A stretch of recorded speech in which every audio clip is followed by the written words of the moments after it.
De graça.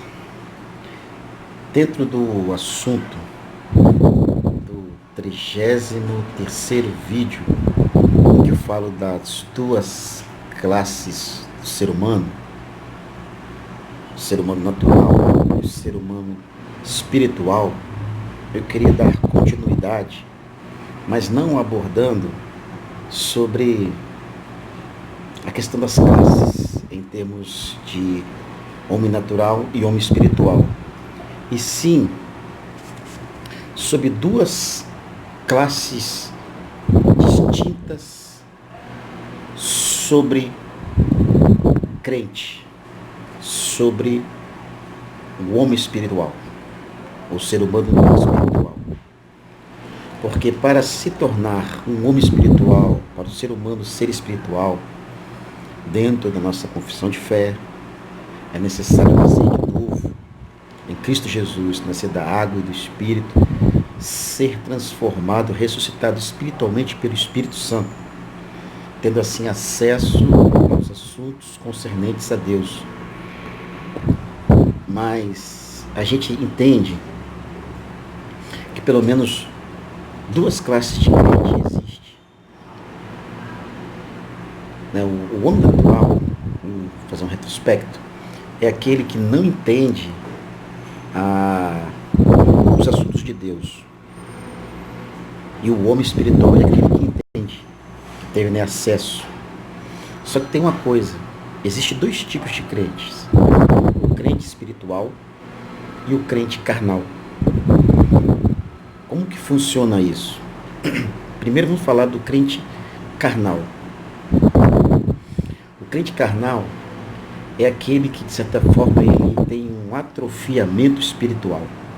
Ou seja, ele não se desenvolve como cristão.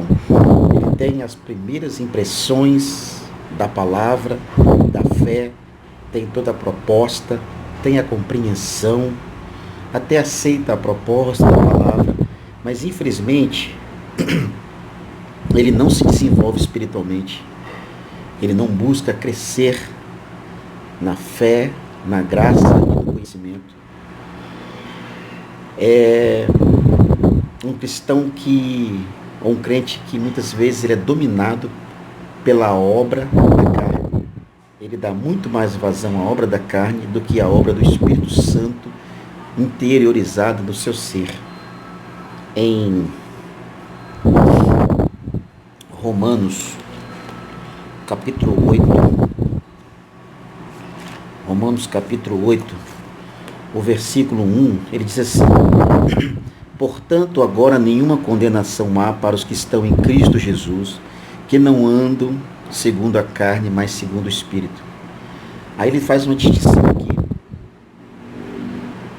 E a gente percebe aqui esses dois tipos de crente: o que anda segundo o Espírito e alguém que vai andar segundo a carne. E às vezes pode não ser intencional. A gente, por exemplo, é igual muitas vezes uma pessoa se converte, um crente veterano, quer que o novo convertido age como um veterano. Não tem como. E Paulo falou: quando eu era menino, eu agia como menino. Então, quando se nasce espiritualmente, a pessoa nasce sabendo de tudo. Então, existe todo um processo de tempo, de caminhada, para ele amadurecer. E para que haja esse amadurecimento, há uma necessidade do exercício da piedade. O exercício do perdão, o amor. Sim, tudo isso pode ser exercitado. Depende de uma atitude. A pessoa realmente entender e colocar na prática aquilo que é da palavra. Mas tem pessoas que não querem isso.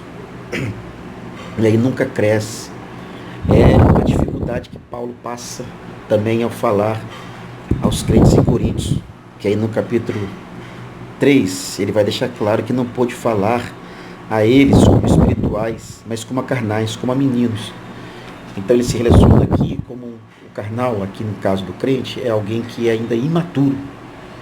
Não é necessariamente um novo convertido, mas já é alguém que é um veterano, que já deveria estar experimentado na palavra, mas que ainda procede como alguém irreverente, tem temor.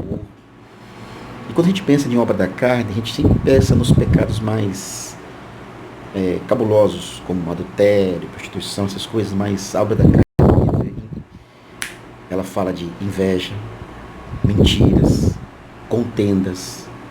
Então a gente vê uma série de cristãos envolvidos em assuntos, em coisas tão baixas e mesquinhas que não fazem parte da profissão de fé. Isso vai anulando o testemunho da pessoa diante da sociedade. Esse testemunho que se dá do poder transformador do Espírito Santo, do poder transformador da Palavra de Deus, infelizmente, esse cidadão vai invalidando. Esse é o crente carnal. Ele tem pleno conhecimento, ele sabe da verdade, mas ele tem ou o interesse de praticar essa verdade, ou, no caso aqui, é uma negligência, ou uma falta de um estudo e prática da Palavra de Deus. Mas a questão que eu quero dizer é porque às vezes alguém tem uma fraqueza sim, e às vezes vai levar um tempo, no que diz respeito ao novo convertido, a abandonar aquela fraqueza. Às vezes vai levar anos, mas é alguém que exercita o domínio para poder abandonar. Já o crente carnal, ele é negligente nesse exercício. Ele diz, eu tenho essa fraqueza, esse é o meu espírito de Paulo. Tenta até se valer de textos bíblicos para justificar a sua falta de aptidão em fazer a obra de Deus. E que do contrário é o crente espiritual, é aquele que entendeu, pode ter limites, fraquezas. Não quer dizer que o crente espiritual é alguém perfeito, mas é alguém que busca o crescimento espiritual, busca a obediência à palavra de Deus, é alguém que confessa os seus pecados, é alguém que vive em oração e vigilância. A vigilância é um autopoliciamento, em que a gente faz uma autoanálise de si, para observar quais são as nossas fraquezas, quais são nossos pontos vulneráveis, para fortalecer esses pontos vulneráveis, para fortalecer-nos nessa fraqueza, para termos condição de não ceder às tentações. E se porventura isso acabar acontecendo em algum momento, existe a maturidade o suficiente para a admissão, para a busca da remissão, para a confissão, para poder abandonar aquilo que trouxe esse agravo ao cidadão espiritual. Ele não sente prazer em transgredir contra o seu Senhor. Então ele procura o espiritual a ter uma vida devocional, na santificação, buscando amadurecer a cada vez mais, se exercitando na piedade, porque a piedade para tudo é proveitosa. É uma pessoa que busca crescer na fé, na graça, no conhecimento, e principalmente tem reverência em relação à palavra de Deus. Então não é uma pessoa perfeita espiritual, mas é alguém que aceita a proposta de Deus e procura colocá-la na prática. Procura colocá-la na prática para se desenvolver, porque uma das metas no cristianismo, a palavra diz assim, que nós devemos chegar à estatura perfeita e agradável a Deus. Essa estatura perfeita e agradável a Deus, que fala-se lá em Efésios, é uma questão da maturidade. Não significa que a gente não vai mais pecar aqui, mas significa que nós teremos amadurecimento. Nós nos fortaleceremos contra as nossas fraquezas. E daremos um bom testemunho para que o nome do Senhor seja honrado e glorificado através da nossa vida. Isso não vem de um esforço simplesmente pessoal, mas é entronizado em nosso ser pelo Espírito Santo. Porque aí esse cidadão, dentro dele, do seu interior, passa a ser gerado o que se chama de o fruto do Espírito. E o fruto do Espírito é uma consequência do trabalhar do Espírito Santo na vida daquele que crê. Revelando assim o caráter desse cristão espiritual, revelando nele o caráter de Cristo.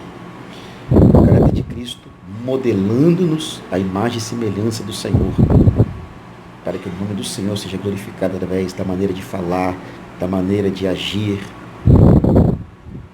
Todo o nosso comportamento ele vai estar respaldado pelo fruto do Espírito, que contém qualificações espirituais que mostram a veracidade da regeneração pelo Espírito Santo na vida do crente. Então essa distinção eu gostaria de fazer sobre o crente. o crente espiritual e o crente carnal. Mas que cada um daqueles de nós possamos buscar-nos serem espirituais de verdade, não nos apoiando em desculpas esfarrapadas, mas buscando com singeleza o agradar ao Senhor, a estar no centro da sua vontade, a buscar a transformação da nossa vida pela renovação do nosso entendimento, para que possamos entender e viver a boa, perfeita e agradável vontade de Deus nas nossas vidas, na vida daquele que é chamado para a luz do seu Senhor. Deus abençoe a todos.